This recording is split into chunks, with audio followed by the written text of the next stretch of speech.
Agora sim. Olá, estamos ao vivo.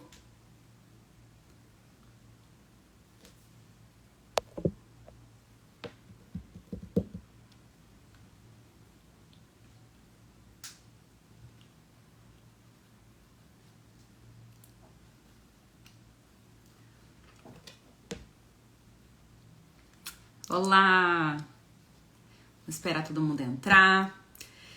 Hoje, então, vamos falar sobre colágeno oral. E aí, sim ou não? Meu nome é Natália, sou médica dermatologista e esse é o nosso momento Pele e Ciência.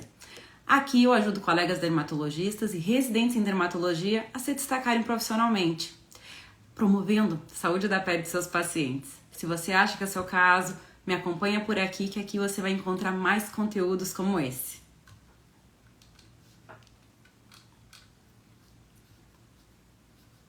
Bom, pessoal, é confuso para o paciente, é confuso para o prescritor, é um assunto que ainda gera muita dúvida, a gente vê contradições, pessoas dizendo que sim, outras que não.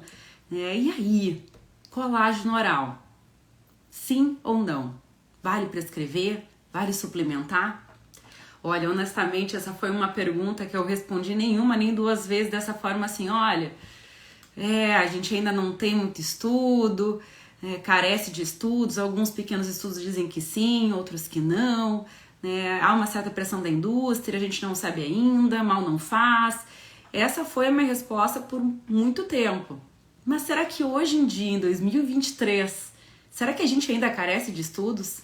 Será que a gente ainda não sabe responder essa pergunta com certeza, com respaldo científico? É isso que eu quero responder com vocês hoje. Bom, eu quero já mencionar no início da nossa live que essa é uma live sem conflito de interesses, então aqui eu não estou falando em nome de nenhum laboratório, em nome de nenhum produto, então por isso eu não vou citar nomes, né, não vou indicar produtos aqui, realmente a ideia é discutir cientificamente o que a gente tem, né, de respaldo e para responder pra gente, porque para nós, né, dermatologista, para nós médicos, né, nossa maior arma é o nosso conhecimento, né? Esse conhecimento tem que ser de boa qualidade. Então esse é o momento para a gente agregar, crescer juntos, debater assuntos que são importantes, que fazem parte do nosso dia a dia. Então por que falar de colágeno? Tá? Primeiro, você aí trabalha com pele, você é autoridade no assunto pele, então não tem como falar de pele sem falar de colágeno. Segundo, porque o colágeno tá aí, né, gente? Tá nas mídias, tá nas trends, a gente vai olhar, né, no Google, é um termo extremamente pesquisado. A gente sabe que existe um número cada vez maior de produtos de colágeno. No dia a dia, não tem um dia no consultório que eu não receba pergunta sobre o colágeno, devo tomar, não devo tomar.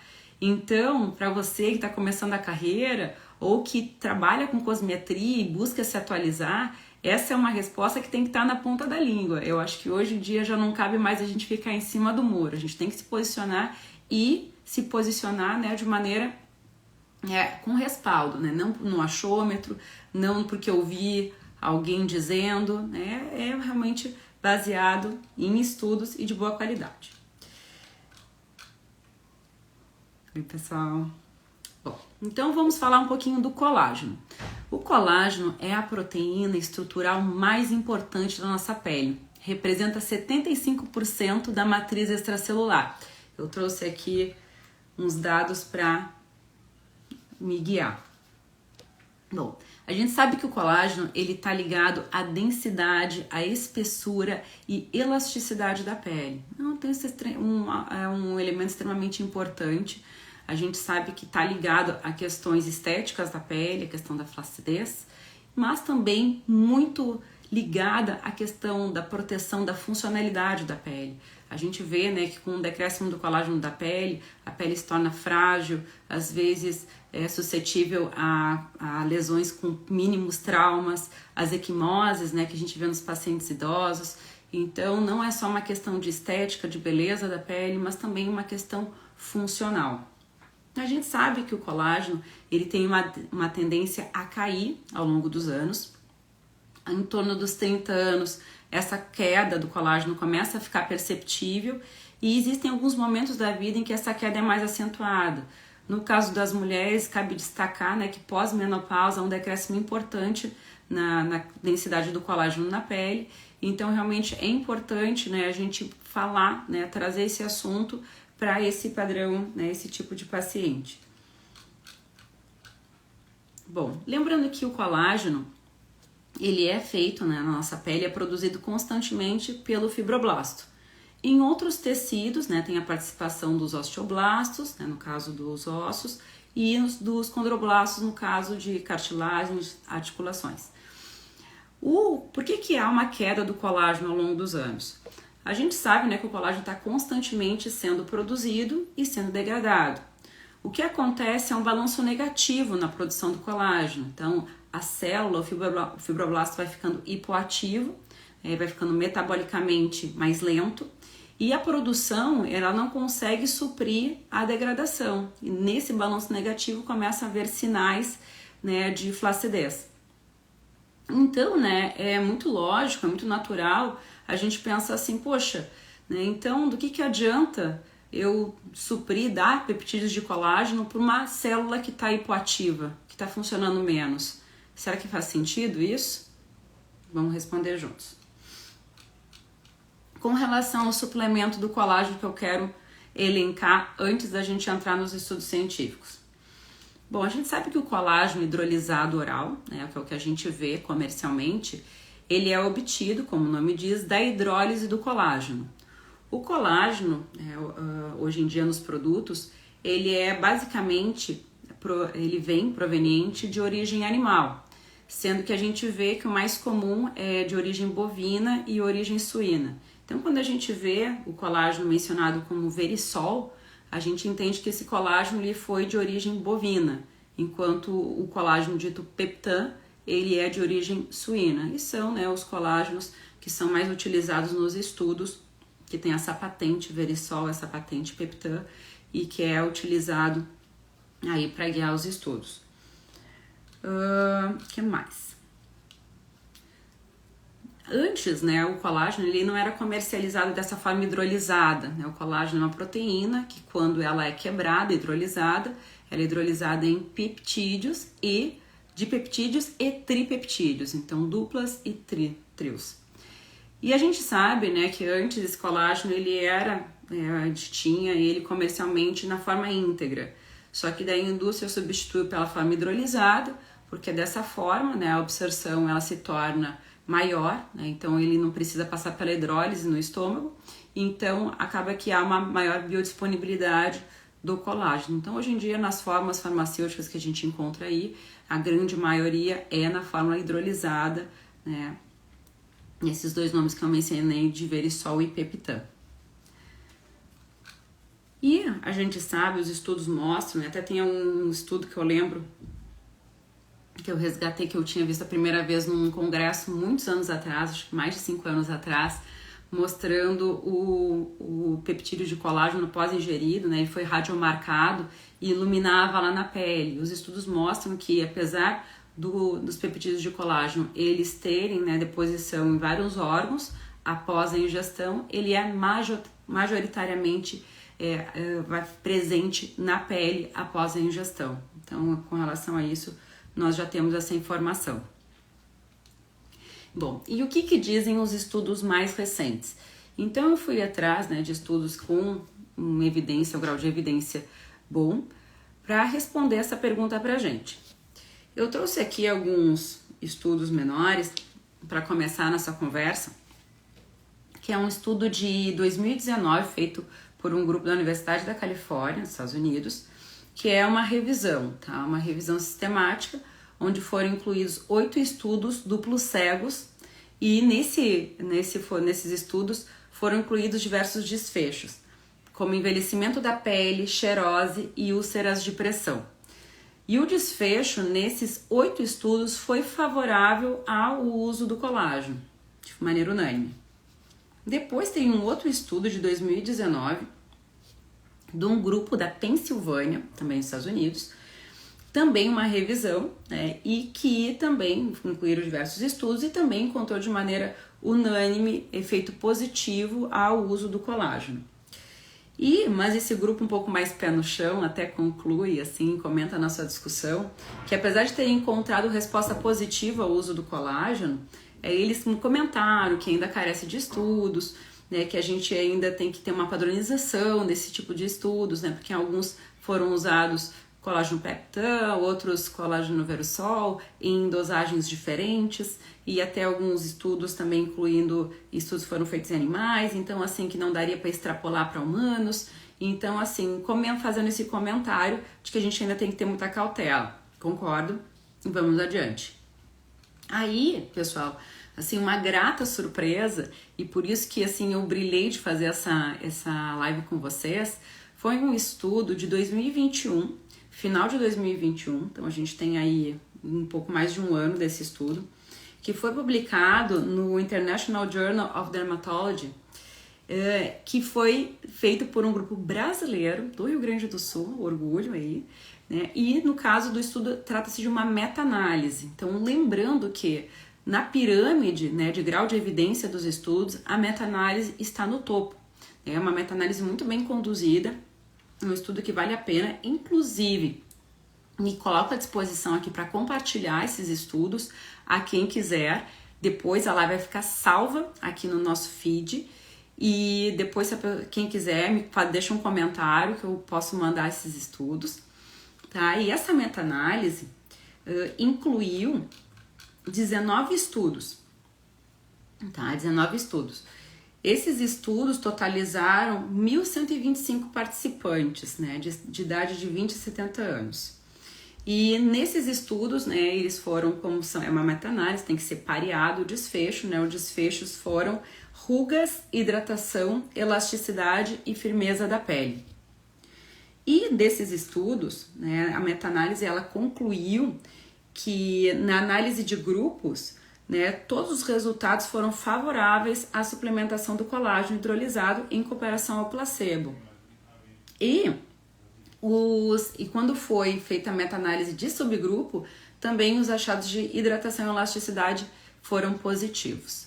Ou seja, a gente tem aí, né, estudos de evidência científica intermediária sendo positivos. A grande maioria, quando a gente vai buscar, tá, são muitos estudos positivos a suplementação do colágeno, sendo que agora a gente tem, né, começando então a surgir estudos de maior impacto com meta-análise, comentando, né, sobre o efeito positivo assim, da suplementação do colágeno para a pele.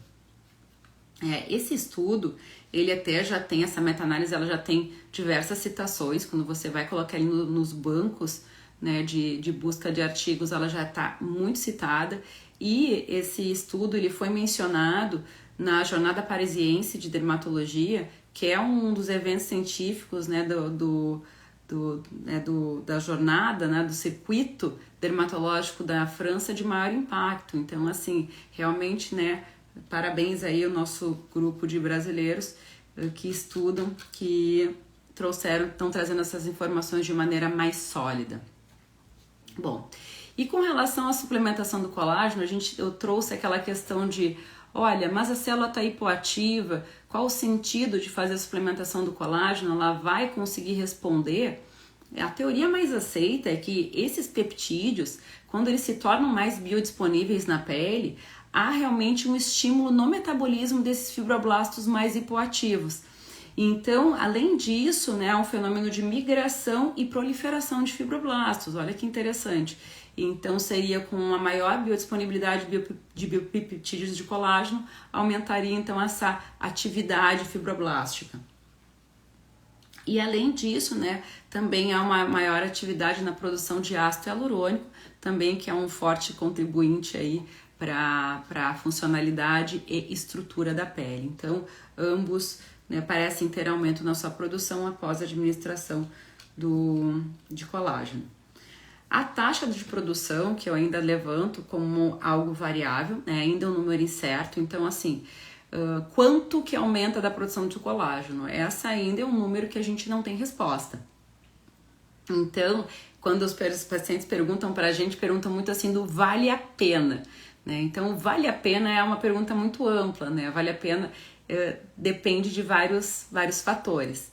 Então, assim, há evidências que embasam que sim, aumenta a densidade de colágeno na pele, né? E o valer a pena vai depender do quanto, né? Então, assim, é variável. Então, as pessoas, elas têm que, né, que quando você vai recomendar a suplementação, você tem que deixar isso muito claro, né?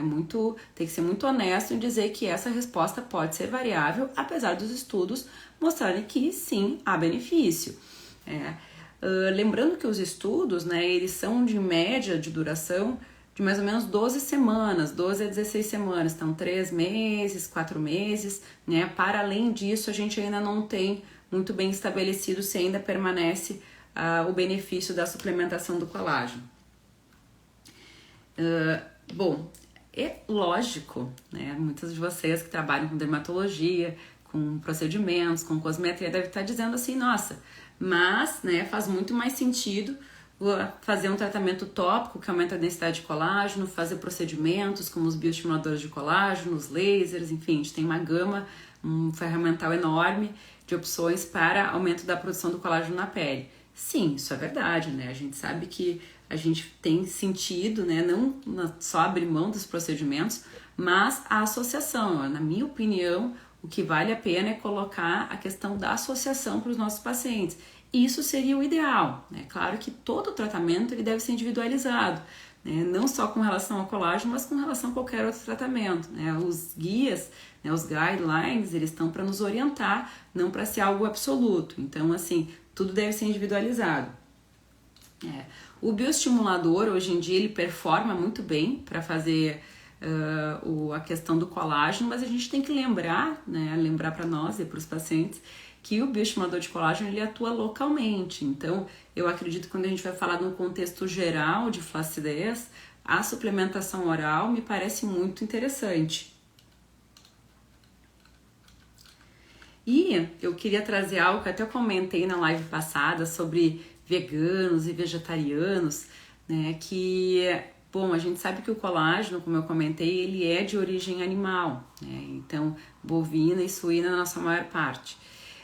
Mas para, né, os veganos e vegetarianos temos boas notícias com relação a isso, porque os peptídeos de colágeno eles são formados de grupos de aminoácidos, né, uma dupla de aminoácidos ou um trio de aminoácidos. Esses aminoácidos eles são presentes em alimentos de origem vegetal. Então, até trouxe aqui para mencionar para vocês. A glicina, que é um aminoácido do colágeno, ela é presente na lentilha. A lisina, ela é presente na soja.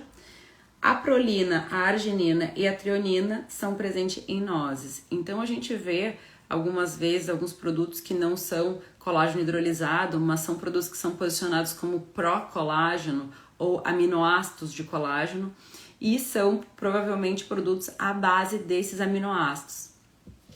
Ainda a gente vê que muitos produtos eles são acrescidos de vitaminas como a vitamina C, que a gente sabe que é um importante cofator na produção do colágeno. A gente sabe que o colágeno ele é uma tripla hélice, né? Então essa hélice de colágeno ela necessita da vitamina C, então por isso que a gente vê essa combinação muito comum. Comentei isso inclusive também na live de vitamina C, vale a pena conferir, ficou salva no feed. E o que mais? Bom, a gente sabe também, né, pessoal, que isso também é muito levantado nos estudos e eu concordo plenamente que, como a gente comentou, esses substratos, né, os aminoácidos, os peptídeos, eles são de origem alimentar, né? A gente está falando de suplemento. Então, obviamente, quando a pessoa tem uma boa dieta, uma dieta rica em proteína, talvez, né, não seja interessante suplementar mais o colágeno. A gente tem que fazer um tratamento sempre individualizado. Agora, quando a pessoa tem uma baixa ingesta de proteína, talvez seja interessante reavaliar. Então, isso também deve ser levado em consideração no momento de prescrever o colágeno, optar por prescrever sim ou não.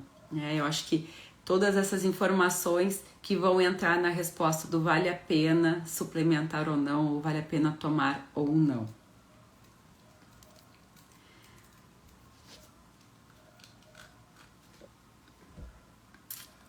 Bom, o que eu queria trazer para vocês pessoal, então, nesses minutinhos de live, era justamente essa ideia. Que atualmente eu acho que não dá mais para ficar em cima do muro, não dá mais para dizer assim, é uma besteira tomar colágeno, e também não dá para dizer que colágeno é para todo mundo. O que a gente deve posicionar, na minha opinião, é o seguinte: temos estudos, sim, bem conduzidos, meta-análise, que tem um grau de evidência científica A, dizendo que há benefício para a suplementação do colágeno, para hidratação, flacidez, rugas. Então, sim, nós temos evidência. Se vai valer a pena ou não, vai depender de um contexto geral, né? Então, do paciente, da avaliação do exame da pele, da alimentação desse paciente, da associação de tratamentos ou não. E sempre lembrando que essa suplementação, ela foi estudada, na sua grande maioria, por até 12 semanas. Então, cabe, né, a gente também colocar isso para o paciente. Então, se não, você pode falar sem medo para o paciente, né, que vale a pena, você pode se posicionar nas mídias sociais que há benefício do uso do colágeno. Às vezes eu vejo até piadinha, o pessoal dizendo, que besteira. Eu acho que isso era uma verdade até um tempo atrás. Hoje, em 2023, já não cabe. E tá tudo bem também a gente mudar, né, a nossa posição. A gente tá aqui para se atualizar, a medicina é uma constante. Eu tô falando isso agora, pode ser que amanhã tenha um outro grande estudo dizendo que não. Então, assim, a gente tem que estar sempre atualizado, né? Se vocês forem resgatar vídeos antigos meus, nossa, lá em 2018, 2017, eu já tenho um vídeo falando de colágeno, dizendo justamente, não se sabe, né, colágeno é uma proteína, vale a pena, né, sempre ter boa quantidade de proteína na alimentação, mas a gente não sabe ao certo ainda. Então eu tenho essa posição, e olha, agora a gente está poucos anos depois, já felizmente com uma carga científica, um outro conhecimento científico, que já nos faz nos posicionar melhor, né, nos posicionar para o sim. Claro, sempre, né, individualizando caso a caso, como tudo na medicina, né? Bom senso sempre. Então, sim, né, vale a pena suplementar o colágeno no paciente que tem indicação, sempre sendo honesto sobre o ganho variável, né, de colágeno. O percentual varia nos estudos, varia na vida real, portanto, né, e sempre construindo com ele um tratamento, né, que seja alcançável com associação, né, de procedimentos. A gente sabe que o melhor tratamento é o conjunto de tratamentos. Isso é uma fala também bem comum, né, de quem trabalha com pele, com dermatologia, com saúde. Então, você que está começando a vida profissional, ou vai atuar em cosmetria, ou está pensando em fazer dermatologia, ou é dermatologista, né, e quer se atualizar, quer se manter atualizado nessa linha científica, continua comigo aqui, salve esse vídeo para não perder as informações e poder resgatar sempre que quiser. Compartilha com aquele colega que acha que pode se beneficiar desse tipo de conteúdo também. E eu quero perguntar para você o seguinte: você tem paciente que é atleta? Já atendeu pacientes que são atletas? O que a gente deve priorizar nesse tipo de paciente? Esse vai ser o tema da nossa próxima conversa. Eu espero vocês. Espero que vocês tenham gostado. Deixem comentários. Quem quiser os artigos eu posso enviar. Só me deixar no comentário que eu enviarei. E eu encontro vocês na próxima. Beijo. Tchau, tchau.